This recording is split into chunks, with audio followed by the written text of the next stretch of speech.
கர்த்தரும் இரட்சகருமாகிய இயேசு கிறிஸ்துவின் அன்பான நாமத்தில் உங்கள் யாவருக்கும் கிருபையும் சமாதானமும் நிறைவாய் உண்டாயிருப்பதாக. இன்றைக்கும் இந்த விசுவாச ஜீவியத்தில் நமக்கு அடிக்கடி சந்தேகங்கள் எழுந்து வருகிறது. அநேக சந்தேகங்கள் நம்மளுடைய வாழ்க்கையில் அது ஒரு குழப்பமாக மாறி கிறிஸ்துவ ஜீவியத்தில் இன்னும் நாம் கிறிஸ்துவை முற்றிலும் சுதந்திரித்துக் கொள்ளவில்லாதபடி அவ்விசுவாச நமக்குள் மேலோங்கி விடுகிறது. அப்படிப்பட்ட நேரங்களில் நாம் என்ன செய்வது என்று தெரியாமல் தேவனிடத்திலே போய், ஆண்டவரே, இது எனக்கு நடக்குமா என்று சந்தேகத்துடன் கேட்கிறோம். ஒருவேளை இன்றைக்கும் அவ்வித சந்தேகங்கள் உங்களை மூடிக்கொண்டிருக்கிறதா? குழப்பங்கள் உங்களை நகரவிடாமல் தடுத்து கொண்டிருக்கிறதா? அடுத்த கட்ட உயர்வுக்கு போவனா? விசுவாச ஜீவியத்தில் கர்த்தர் எனக்கு பலன் அளிப்பாரா என்று சந்தேகத்தில் நாம் இருந்து கொண்டிருந்தார். இன்றைக்கும் கர்த்தர் நம்மை பார்த்துதான் இதை கூறுகிறார். என்னாகமம் 11ஆம் அதிகாரம் அதன் 23வது வசனம். அதற்கு கர்த்தர் மோசேயை நோக்கி, கர்த்தருடைய கை குறுகி இருக்கிறதோ, என் வார்த்தையின்படி நடக்குமோ நடவாதோ என்று நீ இப்பொழுது காண்பாய் என்றார். நம்மளுடைய வாழ்க்கையிலே அதிசயங்களை காணச் செய்கிற தேவன் நமக்கு உண்டு. எந்த சூழ்நிலையா இருக்கட்டுங்க, வாழ்க்கையில என்ன கடினமான சூழ்நிலையில் நாம் பிரயாணம் செய்து கொண்டிருந்தாலும் அந்த சூழலில் கர்த்தர் நமக்கு அதிசயத்தை செய்ய வல்லவராயிருக்கிறார். இங்கே இஸ்ரவேல் ஜனங்கள் எகிப்தின் அடிமைத்தனத்திலிருந்து பாலும் தேனும் ஓடுகிற கானான் தேசத்துக்குள் போய் கொண்டிருக்கிறார்கள். பழைய ஏற்பாடு நமக்கு நிழலாக காண்பிக்கப்பட்டிருக்கிறது. இந்த புதிய ஏற்பாட்டின் காலத்தில் இப்பொழுது நமக்கும் இந்த கிருபையின் காலத்தில் நாமும் இதை முன்பாக கொண்டு வர வேண்டும். நம்மளுடைய வாழ்க்கையில் ஒப்பீடு செய்து பார்க்க வேண்டும். எப்படி என்றால், இஸ்ரவேல் ஜனங்கள் எப்படி எகிப்தின் அடிமைத்தனத்தில் இருந்தார்களோ அதே போல் நாமும் இன்றைக்கு உலகத்தின் அடிமைத்தனத்தில் இருக்கிறோம், உலகத்தில் வாழ்ந்து கொண்டு இருக்கிறோம். இதிலிருந்து, இந்த உலகத்திலிருந்து நம்மை விடுவித்து பரலோகம் என்னும் கானான் தேசத்துக்கு, பரலோகம் என்னும் பாலும் தேனும் ஓடுகிற அந்த வாக்குத்தத்தத்தின் தேசத்துக்கு ஆண்டவர் இயேசு கிறிஸ்து மூலமாக நம்மை வழிநடத்தி போய்கொண்டிருக்கிறார். இங்கே இஸ்ரவேல் ஜனங்கள் எகிப்தின் அடிமைத்தனத்திலிருந்து பாலும் தேனும் ஓடுகிற கானான் தேசத்துக்கு சென்று கொண்டிருக்கிறார்கள். அது பெரிய பிரயாணம். அது அவர்களுடைய விசுவாசத்தை உறுதிப்படுத்தும் பிரயாணம். அடிமைத்தனத்திலிருந்து சுதந்திரத்திற்கு போவதற்கு முன்பாக ஆண்டவர் யார் என்பதை வெளிப்படுத்துகிற பிரயாணம் அது. நம்ம ஒரு சில சூழ்நிலையில் நம்ம இருப்போம். எப்படின்னா, நம்ம ஒரு அடிமைத்தனத்தில் இருப்பது போல இருப்போம். ஆனா ஒரு சில இடத்துல இருந்து நம்மை வெளிக்கொண்டு வந்து கர்த்தர் ஒரு வனாந்தரத்தின் வழியாக நம்மை பிரவேசிப்ப செய்வார். நாம யோசிப்போம், எதுக்கு ஆண்டவர் என் கூட இருந்தா ஏன் இந்த வனாந்தரம் எனக்கு வருது அப்படின்னு நம்ம யோசிப்போம். ஏன் இந்த கஷ்டம் எனக்கு வருது? இந்த நஷ்டங்கள், தொழில்துறையில் ஒரு முன்னேற்றம் இல்லையே, வாழ்க்கையில ஒரு கசப்பு கலந்ததாவே இருக்குதே அப்படின்னு நம்ம யோசித்து கொண்டிருப்போம். ஆனா நல்லா புரிஞ்சுக்க வேண்டிய ஒண்ணு, அடிமைத்தனத்திலிருந்து கானான் தேசம் வாக்குத்தத்தம் பண்ணப்பட்ட தேசத்துக்கு போவதற்கு முன்பாக இந்த வனாந்தரம் நம்மை வழிவிட்டு அனுப்புவதற்காக அல்ல. இந்த வனாந்தரத்தில் கர்த்தர் யார் என்பதை நாம் தெரிந்து கொள்வதற்காகவே இந்த வனாந்தரம். அப்ப இந்த வனாந்தரத்தில் அவர்கள், இஸ்ரவேல் ஜனங்கள், அநேக முறை அவர்களுக்கு பசி உண்டாயிற்று, வானத்திலிருந்து கர்த்தர் மன்னாவை தருகிறார். அவர்களுக்கு தாகம் உண்டாயிற்று, தண்ணீரை திறந்து தருகிறார், கற்பாறையிலிருந்து தண்ணீர் திறந்து வருகிறது என்று அநேக அற்புதங்கள் அவர்கள் பார்த்து கொண்டு வருகிறார்கள். அவங்க நடந்த வெயில் அவங்க மேல படாத அளவுக்கு கர்த்தர் அவர்களை பாதுகாத்து வழி நடத்தி வந்தார். இவ்வளவு பாதுகாப்போடன் வந்த அவர்கள் இங்க என்னாகமம் 11ஆம் அதிகாரம் 4வது வசனம் 6வது வசனம் எல்லாம் வாசித்தா அவர்களுக்கு இறைச்சி வேண்டும் என்று கேட்கிறார்கள். அவ்வளவு பாதுகாப்பாக அவர்களை வழிநடத்தி கொண்டு வந்திருக்கிறார் கர்த்தர். அப்படி வழி நடந்து வந்தும், கர்த்தருடைய கிரியைகள் எல்லாம் கண்டும், கர்த்தருடைய அதிசயங்கள் எல்லாம் இவர்கள் கண்டும், இப்பொழுது இவங்களுக்கு ஒரு சந்தேகம் வருகிறது. அது என்ன சந்தேகம் என்றால், எல்லாம் தேவைகளையும் சந்தித்த கர்த்தர் இப்பொழுது எனக்கு இன்னொரு தேவை வந்திருக்கு, இதை சந்திப்பாரா அப்படிங்கிற சந்தேகம். அதுவும் அந்த தேவை அவர்களுக்கு ஆவிக்குரிய தேவை அல்ல, அது மாம்சத்தின் தேவை. என்னாகமம் 11ஆம் அதிகாரம் 4வது வசனம் வாசிச்சா, பின்பு அவர்களுக்குள் இருந்த பல ஜாதியான அந்நிய ஜனங்கள் மிகுந்த இச்சையுள்ளவர்களானார்கள். இஸ்ரவேல் புத்திரரும் திரும்ப அழுது, நமக்கு இறைச்சியை புசிக்க கொடுப்பவர் யார்? பாத்தீங்களா?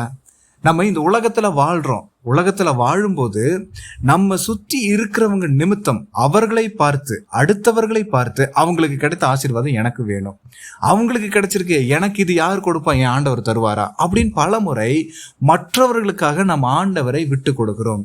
இங்க இஸ்ரவேல் ஜனங்கள் அதுதான் பண்றாங்க. 4வது வசனம் தொடக்கத்துல பார்த்தா அவர்களுக்குள் இருந்த பல ஜாதியான அந்நிய ஜனங்கள். இந்த அந்நிய ஜனங்கள் இஸ்ரவேல் ஜனங்களுக்குள்ளும் இருந்தார்கள். அதே போல இன்றைக்கு இந்த உலகத்துல வாழும்போது நம்மளை சுற்றிலும் அநேக அந்நிய ஜனங்கள் இருக்கிறார்கள்.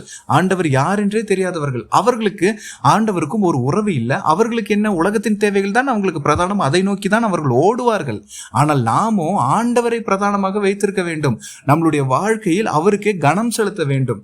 அப்படி இருக்கும்போது உலகத்தாரை பார்த்து, உலகத்தின் பொருள்களை தேடுகிறவர்களையும் இச்சிக்கிறவர்களையும் பார்த்து அவர்கள் இச்சிப்பதை போலவே நாமும் இச்சிக்கிறோம். இந்த காலகட்டத்தில் விசுவாச ஜீவியத்தில் நாம் உலகத்தில் உண்டானவைகள் எல்லாம் இச்சிக்க கூடாது. ஆனா அவங்களுக்கு கிடைச்சிருக்கு, இவங்களுக்கு கிடைச்சிருக்கு. ஆண்டவரே எனக்கு எப்ப ஆண்டவரை தருவீங்க, எனக்கு இது தருவீங்களா, எனக்கு இது வாங்கி தர்றது யார் அப்படின்னு சொல்லி அவரவே நம்ம இன்னைக்கு கேள்வி கேட்கிற நிலைமையில் இருக்கிறோம். இந்த சந்தேகம் எதனால் வருகிறது? நம்மளுடைய வாழ்க்கையில் குழப்பங்களும் சந்தேகங்களும் ஆண்டவருடைய வல்லமை அறிந்த நாமே பல முறை அவர்களே பார்த்து, ஆண்டவரே இதனால உங்களால எனக்கு இது செஞ்சு தர முடியுமான்னு கேட்டு விடுறோம். அப்படி அல்ல. ஆண்டவர் எதை எதிர்பார்க்கிறார் என்றால், என் பிள்ளைகள் என்னை சார்ந்து இருக்க வேண்டும், என்னை நம்பி இருக்க வேண்டும். அவரை நம்பி வந்த அவருடைய பிள்ளைகளை அவர் ஒருபொழுதும் கைவிடுவதே இல்லை. இங்கு இஸ்ரவேல் ஜனங்களும் அதே போலதான் அவர்களை சுற்றி இருந்தவர்களை பார்த்து தேவனுக்கு விரோதமாய் முறுமுறுத்து விட்டார்கள். அதே போல ஆண்டவர் அவர்களுக்கு இறைச்சியை புசிக்க கொடுக்கிறார். நல்ல திரளா அவங்களுக்கு கொடுத்தாச்சு. இப்ப இச்சித்தவர்களுடைய பற்களின் இடையில் அந்த சிக்கி இருக்கிற அதை எடுக்கிறதுக்குள்ளே ஆண்டவர் நிறைய பேர்த்த அழித்து விடுகிறார். இச்சித்து நம்ம ஆண்டவர் இடத்துல எதுவும் கேட்கக்கூடாது. முதலாவது தேவனுடைய ராஜ்யத்தையும் அவருடைய நீதியும் தேடுங்கள், அப்பொழுது இவைகள் எல்லாம் உங்களுக்கு கூட கொடுக்கப்படும் என்று ஆண்டவர் சொல்லியிருக்கிறார். அப்போ உலகத்தில் உண்டானவைகள் எல்லாம் அவர் தருவார். ஆனா நம்மளுடைய நோக்கம் எதுவா இருக்கணும்? பரலோக ராஜ்யமா இருக்கணும். இன்னைக்கு உலகத்தின் தேவைகள் தான் நமக்கு நோக்கமா இருக்குதே தவிர பரலோகத்தின் ராஜ்யத்தின் தேவைகள் நம்ம தள்ளி வைத்து விட்டோம். எதனால தள்ளி வைத்து விடுகிறோம் என்றால் நமக்கு சந்தேகம் வந்து விடுகிறது. ஆண்டவரே இது உங்களால செய்ய முடியுமா என்று சந்தேகம் வந்து விடுகிறது. அந்த சந்தேகத்திலிருந்து நாம் எப்பொழுது விடுதலை ஆகிறோமோ அப்பொழுதுதான் நமக்கு ஒரு நன்மை உண்டாகும். அது எப்படி நமக்கு நம்ம எப்படி அந்த காரியத்திலிருந்து நாம் விடுதலையாக முடியும்? அவருடைய வல்லமை என்ன என்பதை நாம் உணர்ந்து கொள்ள வேண்டும்.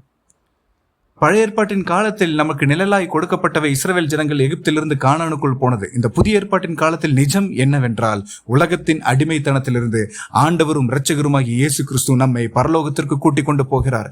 இந்த காலத்திலும் பாதையிலே ஆண்டவர் இயேசு கிறிஸ்துவை பின்பற்றி நாம் சென்று கொண்டிருக்கும் போது இதே போல் உலகத்தில் உண்டானவைகளும் உலகத்தாரை பார்த்து நாமும் அவரை நாம் விட்டு விடுகிறோம். ஆண்டவரே, நான் இந்த பிரயாணத்துல பரலோகத்துக்கு நேரா போயிட்டு இருக்கும்போது அவர் என்ன விரும்புறாருன்னா, அபிஷேகத்தை கேளு நான் தருகிறேன் விரும்புவார். ஆவிக்குரிய பசியை தீர்க்க அவர் விரும்புவார். ஆவிக்குரிய மன்னாவை தர அவர் விரும்புவார். ஜீவ தண்ணீரை தர அவர் விரும்புவார். சமாதானத்தை தர விரும்புவார். ஆனா நாம் அவர்கிட்ட என்ன கேட்கிறோம்? ஆண்டவரே, எனக்கு இந்த உலக பிரகாரமான ஆசைகள் எனக்கு வேணும், இந்த உலக பிரகாரமான ஆஸ்திகள் எனக்கு வேணும், இந்த உலக பிரகாரமான இந்த காரியங்கள் எனக்கு வேணும் என்று அதைத்தான் திரும்ப திரும்ப திரும்ப அவரிடம் முறையிட்டு கொண்டு இருக்கிறோம். இங்க இஸ்ரவேல் ஜனங்களும் அதே தான் கேட்கிறாங்க. இறைச்சியை புசிக்க கொடுப்பது யார் என்று. இறைச்சிக்காக, மாம்சத்திற்காக அவர்கள் தேவனை மறுதளிக்கிறார்கள், தேவனை முறுமுறுக்கிறார்கள்.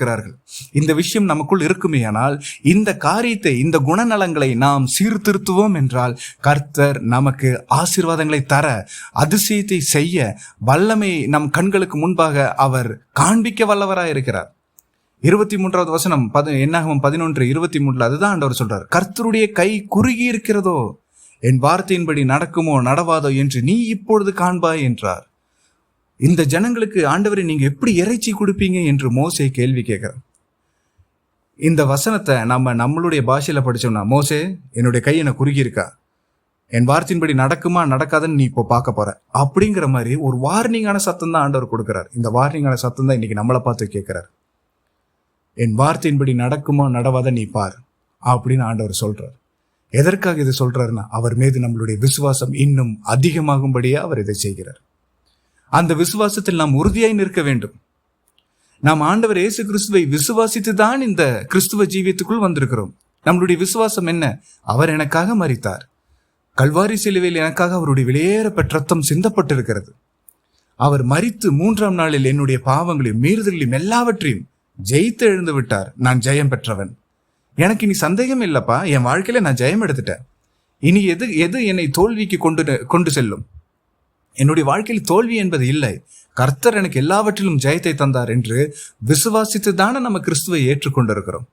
அப்படிப்பட்ட நாம் இன்னைக்கு ஏன் தோல்வி அடைந்தவர்களை போல புலம்பிக் கொண்டிருக்கிறோம், அழுது கொண்டிருக்கிறோம், சந்தேகத்தில் மூழ்கி கொண்டிருக்கிறோம்? இல்ல இல்ல, ஆண்டவர் சொல்லுகிறது, என்னுடைய கை குறுகி போகவே இல்லை, நான் உனக்கு அதிசயத்தை செய்வேன் என்று கர்த்தர் கூறுகிறார். எந்த சூழ்நிலையாய் இருந்தாலும், எந்த வியாதியாய் இருந்தாலும், எந்த பலவீனமாய் இருந்தாலும், எவ்வளோ பெரிய கடன் பிரச்சனையாய் இருந்தாலும் கர்த்தர் கூறுகிறார், என் கை குறுகி போகவே இல்லை, இப்பொழுது என் கரத்தை உனக்கு நேராக நீட்டுவேன், உனக்கு வர வேண்டிய ஆசீர்வாதங்கள் பரலோகத்திலிருந்து வரும், நீ என்னை விசுவாசித்திரு, விசுவாசம் உள்ளவன இரு என்று கர்த்தர் கூறுகிறார். ஆண்டவர் இயேசு கிறிஸ்துவை விசுவாசித்த நாம் எப்பொழுதோ வெற்றி பெற்றவர்கள், ஜெயம் பெற்றவர்கள், ஜெயம் பெற்றவர்களின் பிள்ளைகளாய் இருக்கிறோம். அதனால் கவலை என்பது நமக்குள்ள வாழ்க்கையில் இருக்கவே கூடாது. எடுத்து போடுங்கள், கவலையை எடுத்து போடுங்கள், மனமகிழ்ச்சியாய் இருங்கள், கிறிஸ்துவுக்குள் சந்தோஷமாய் இருப்பதே நம்முடைய பலனாய் இருக்கிறது. சந்தோஷமாய் இருங்கள். அவருடைய கரம் குறுகி போகவே இல்லை. அவர் நமக்கு எல்லாவித ஆசீர்வாதங்களினாலும் வழி நடத்த வல்லவராயிருக்கிறார். நம்முடனே இருக்கிற கர்த்தர் அவர். நமக்கு முன்பாக நம்மை நடத்தி சென்று கொண்டிருக்கிற நல்ல மெய்ப்பன் அவர். அவரை பின்பற்றுவோம், ராஜ்யத்தை சுதந்திரத்துக் கொள்வோம், நித்திய காலமாக தேவனோடு அவருடைய சமூகத்தில் நிலைநிற்போம். கர்த்தர் தாமே இந்த வார்த்தைகளை ஆசீர்வதிப்பாராக. ஆமேன், ஆமேன்.